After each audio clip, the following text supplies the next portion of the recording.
I like to say that I'm not a sovereign citizen. I'm just an American, and I'm just being constitutional, and I'm not doing anything. I'm not breaking any law. Did you go to law school? No, ma'am. He did. You know that. Yes, I understand, but he's not being constitutional. That's what I'm saying. Today's hearing features someone who checks every box of a sovereign citizen, although he insists he isn't one. He's in court over something simple, driving without proper registration tags. But instead of addressing the issue, he turns it into a full-on constitutional lecture that sounds like it was copy-pasted from a conspiracy forum. And just wait until you see his attempt to avoid showing his face. He claims his camera doesn't work. Right? This hearing quickly becomes a test of patience for the judge, who isn't buying any of his tactics. Let me know what you think as we break this down. Let's jump into it. I'm trying to get the phone working too. He was trying to get in on his computer, but he couldn't figure out how to make it work. And then he got this wiggly gray screen. So then there was a question of, well, does he have capabilities on his computer? Well, now his screen's off.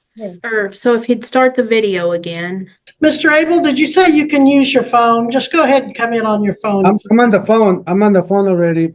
I'm going to set this over in order that you appear at the courthouse next time. How's that? Well, I have the medical condition that I've been dealing with. All right. Well, if you can't leave your home and come to the courthouse. I'm in the video right now. Okay, I'm in. Richard Paul on behalf of Mr. Estrada, who appears via Zoom at a separate location in council. And how does he wish to proceed today? Judge, I need to withdraw from this case. Your Honor, Mr. Estrada filed pro se, I do believe. Well, I know it was pro se filing. Well, I do notice he's taken a number of filings in his own right without going through counsel. Mr. Estrada, you come back to my recollection, we've met in city court, correct? Yes. And now this is that tag and suspended license? No. No, Just a tag issue, Your Honor. Just the tag, Your Honor.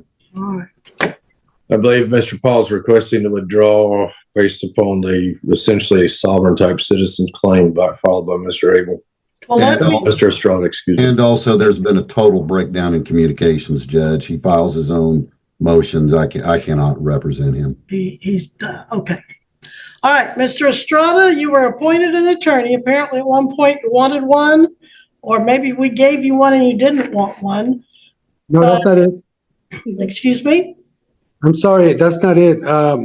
He's not, Richard Paul is not seeking my interest, and I put everything in an affidavit.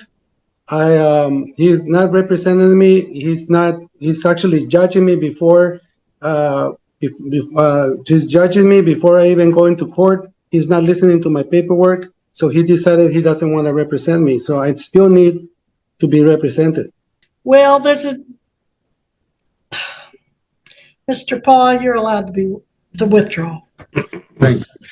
You're welcome. Is this the last case you have on the docket? Until 11, Judge. I have an 11, so I'm just going to mute myself. And That'd be fine. All right.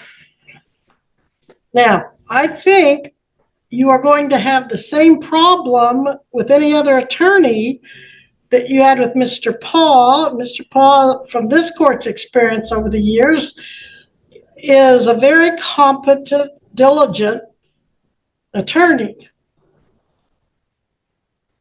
Now, sometimes attorneys have to tell you their opinion of what's going to happen, and you may or may not agree with their opinion, but you do still want an attorney. I do. I do need an attorney because I don't know how to defend myself with this court. So now, the defendant is asking the court for a new attorney. Seriously, his previous lawyer withdrew because this guy kept filing bizarre and irrelevant motions. Everything from declaring himself a free man to claiming the court has no jurisdiction over him. Classic sovereign citizen playbook. The judge knew something was off the moment he refused to turn his camera on at the start of the hearing. And funny enough, once she threatened to bring him to court in person, his camera magically started working. Do you think he's really a sovereign citizen, or just someone pretending to be one to stall the case? Personally, I think it's obvious, but I'd like to hear your thoughts too.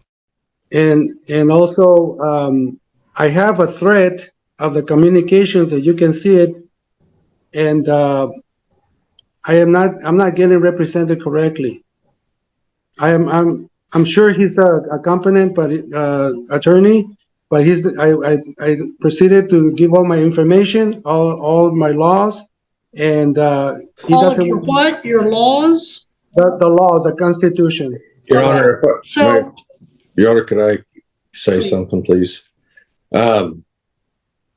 Mr. Estrada, every attorney who the court can appoint to represent you, one, I don't want to see, and I'm sure the judge is the same way, I don't want to see any kind of communication thread between yourself and Mr. Paul, because there could be confidential, well, I'm sure there's confidential and privileged information within that, and you shouldn't be disclosing that to me. That's between you and any attorney you so choose to have represent you.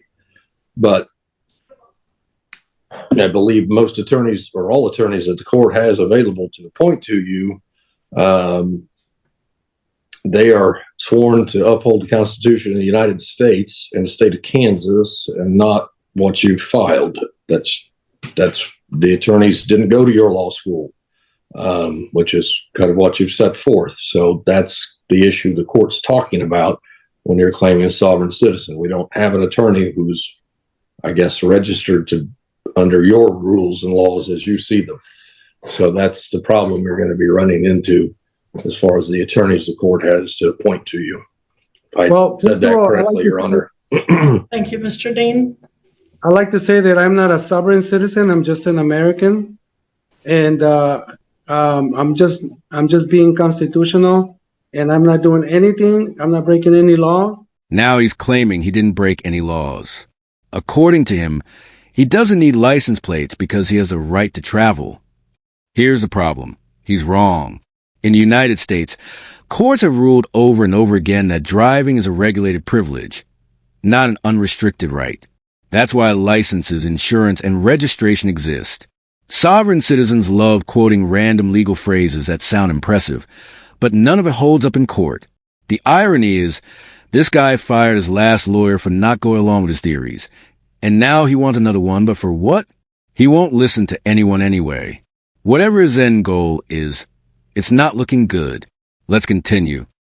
So, Well, sir, you said the attorney wouldn't accept your laws or follow your laws. no, that's not what I said. I Okay, said that, what did you say? Because I thought you said you were trying to train him on the laws, in essence.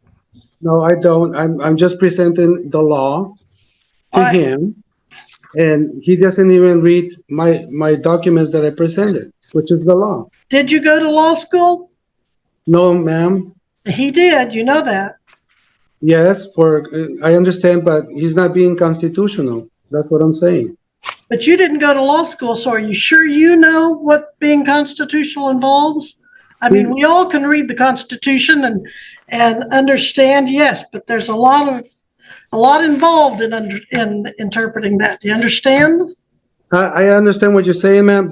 All I'm saying is that he's using case law, not constitutional law. And he didn't see all my paperwork. He just ignored it. He just blew through it and then gave me the wrong dates. I presented all the documents, and he didn't even look at it and ignored the paperwork. Well, no, I like to address. I'd like to first, if possible, if we can a motion to dismiss with extreme We're prejudice. not going to do that today.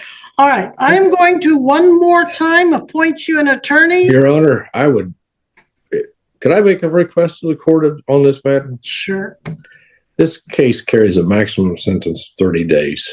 Doesn't even have an eligibility or requirement that he be provided an attorny. Well, I'm just. there's just saying, potential jail time. I would like to have if the court wants. I understand if the court wants to appoint an attorney. Absolutely, don't dispute that. But under the circumstance of the defense that's wanting to be presented, I would ask the court to appoint somebody. I get Mr. McClendon still available. That's just what I was thinking. He's here in And town. we set this next hearing, give sufficient time, perhaps 60 days, perhaps longer, and we just have it set for a bench trial. And Missy, if he doesn't want to cooperate with that attorney, the state would be asking for the court to proceed to trial. The judge is now calling in a new attorney to see if he's willing to represent the defendant, and this moment is priceless. The look on the attorney's face says everything. You can tell immediately he wants no part of this case. And honestly, who can blame him? Representing someone who refuses to follow legal procedure is a nightmare. Even worse, this attorney has dealt with a defendant before, and it ended badly. The tension is obvious the moment he appears on screen. Still, the judge handles the situation with patience and professionalism, guiding the hearing forward even though the defendant is making it incredibly difficult. Let's get back into it. You pointed me to his case briefly, and then Mr. Watson and I had a discussion and figured it would be more proper for a district court case. will you take the appointment if I give him back to you? I guess, Judge. All right. So you two have already met Mr. Estrada, right?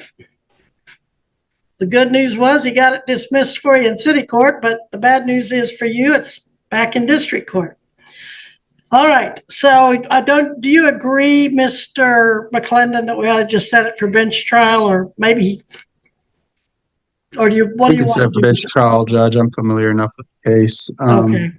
He has filed some pro se motions. Okay, Missy, give me a trial date, please.